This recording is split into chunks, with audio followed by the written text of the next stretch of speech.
tadi mengembangkan secara teoritis, bahkan orang sudah melaksanakan praktis supaya kita kusuk, supaya itu kita hadir baik fisik maupun psikis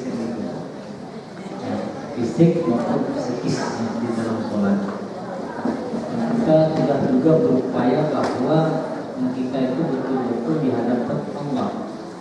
Saya ini ya, berupaya bahwa saya itu sudah di hadapan dari mulai wudhu saya sudah sempurnakan. Kemudian dari pakaian saya sudah juga sempurnakan. Karena saya pakai yang paling indah, saya pakai di atas sholat. Sehingga saya hadirkan secara fisik, saya hadir dalam sholat. Bahkan syarat-syaratnya supaya kita itu tetap di dalam keadaan sholat supaya ada orang-orang yang seperti saya bahasa sholat. Bahasa saya masuk sholat, jarang saya sendiri. Untuk saya sholat, ada orang sholat.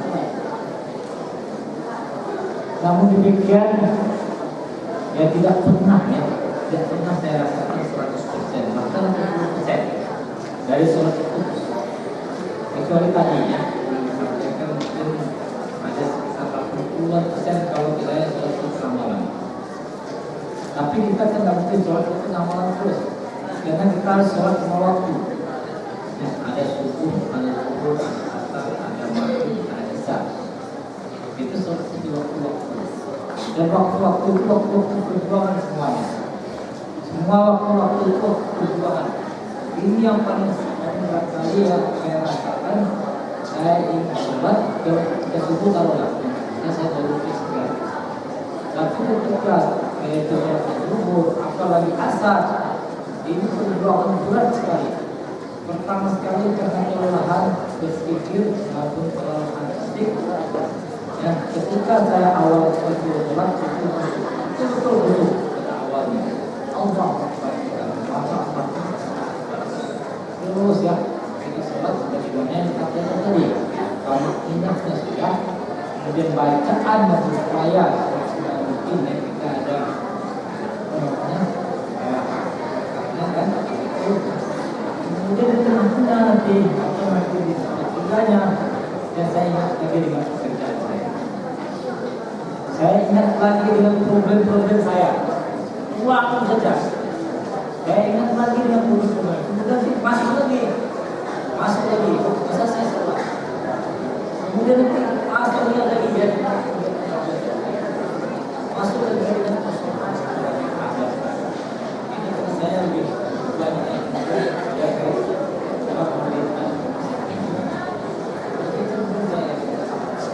lalu yang paling susah perjuangannya adalah ngantuk. Yang paling susah perjuangannya apabila terlalu lama saya akan membaca sesuatu itu tidur, bahkan sambil tidur. Kita belum tadi bahas tadi yang 3 ini kita baru tadi pengantar. Oleh karena itu barangkali saya pun mungkin semuanya supaya saya apalagi saya bisa berharap ini bagaimana ya supaya kondisi dan saya yakin kondisi ini nanti akan saya ikuti dengan semangat. Saya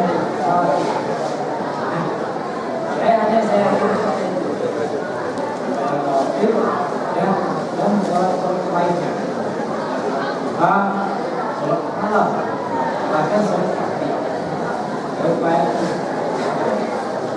Ya, saya tidak yakin masa sholat wajib ini akan selesai. Ya, bahkan akan mencapai yang sangat sulit sekali. Kemudian situasi. Ini yang pengaruh daripada ketika saya sholat saya. Ini berarti kita bagaimana yang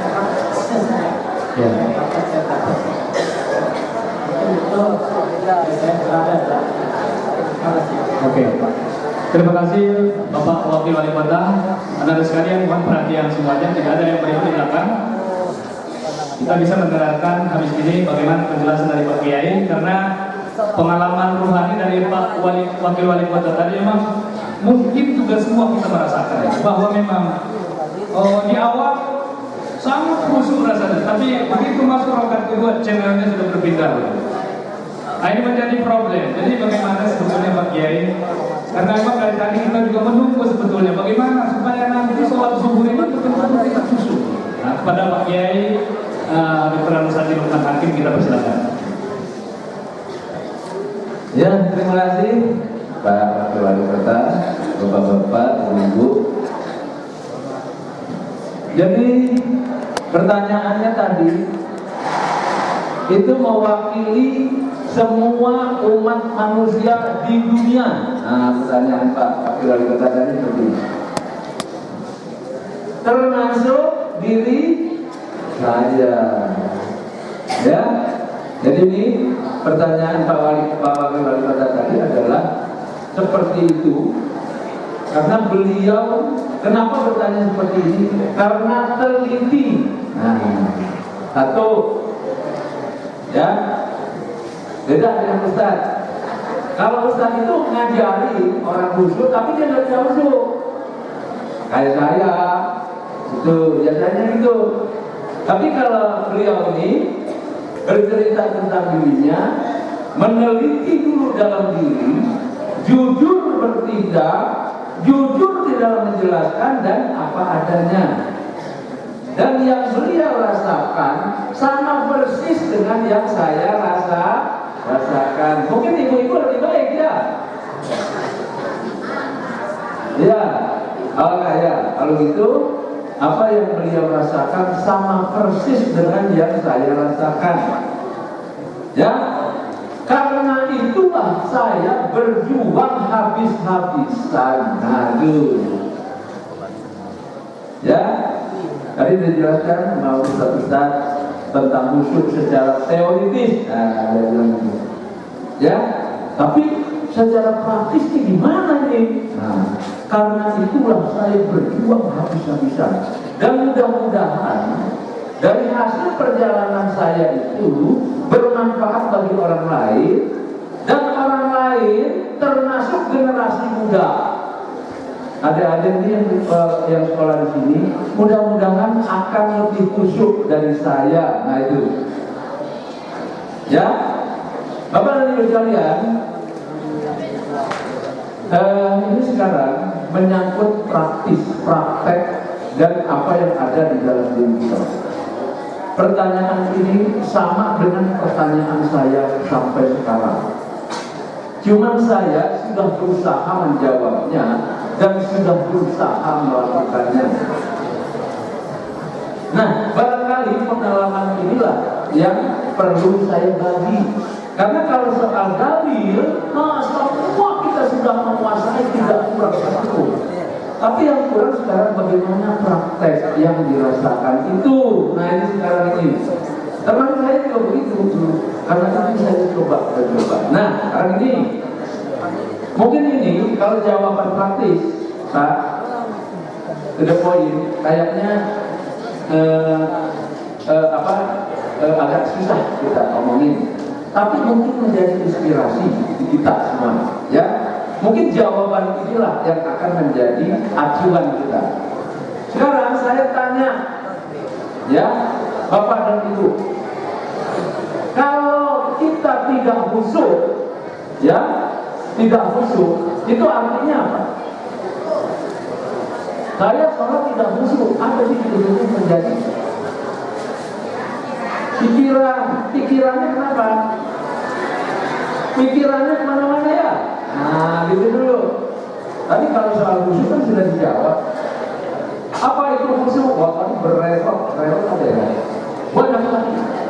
Ini jawaban teori sekali. Sekarang kita jawab praktis.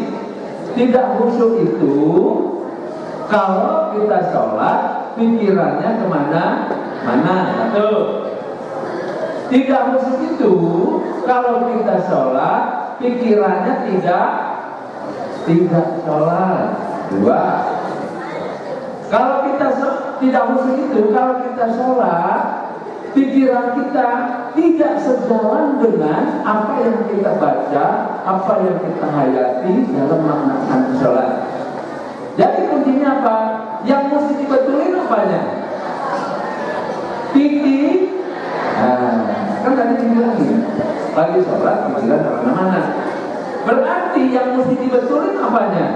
Pikirannya. Itu dulu. Ya.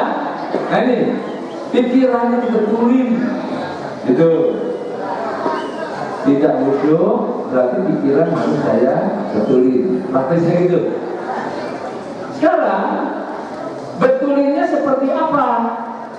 Yaitu pikirannya supaya sama dengan sholatnya. Itu dulu. Ya, sama dengan sholatnya. Misalnya apa? Kita mau sholat. Ini baru mau sholat. Kalau biasanya kita mau sholat, pikiran kita masih di jalan, pikiran kita masih di pasar, pikiran kita masih di dapur, pikiran kita masih kerja. Sama. Nah sekarang kita baru mau sholat, belum wudu nih. Coba lihat pikiran kita, masih ada di mana tuh? Itu di praktisnya tuh. Di pasar nih. Nah, sholat itu pikirannya ada dalam sholat. Mulai pindahkan. Nah, gitu. Pindahin. Oh, ini nggak betul nih. Saya mau sholat. Pindahin dulu. Saya mau sholat. Ya, itu pindahin dulu pikirannya. Ya, karena kenapa begini harus saya ceritakan? Selama ini kita sholat, kemudian tidak khusyuk pikiran kemana-mana. Itu artinya apa? Pada saat kita sholat, pikiran kita pergi, misalnya tadi seperti yang diceritakan awal kota atau ceritakan tadi, lagi sholat ingat kunci, ya, lagi sholat ingat kunci misalnya. Nah, kalau itu tahu, betul. Nah sekarang sebelum sholat, saya mau sholat, tapi kok pikiran saya itu betulin dulu pikirannya kepada sholat. Gitu ya, pada sholat betulin, panggil dia, betulin. Selama ini kita dalam sholat, kita ngikuti pikiran atau pikiran ngikuti kita, katanya. Kita ngikuti pikiran atau pikiran ngikuti kita? Yang mana nih? Hah? Kita ngikuti pikiran. Misalnya, ya, kita lagi sholat, Allahu Akbar. Pikiran kita ingat masak. Nah, misalnya, baru terlintas itu namanya lintasan pikiran. Melintas dia ingat masak. Nah, terus kita ikuti. Nah, kalau itu bumbunya ini. Lagi sholat. Gitu. Jadi kita ngikuti pikiran. Seharusnya apa? Harusnya pikiran yang ngikutin kita. Ini praktis. Ya. Ingat dapur nih masak. Nah, sekarang lagi sholat. Sekarang lagi baca Bismillahirrahmanirrahim.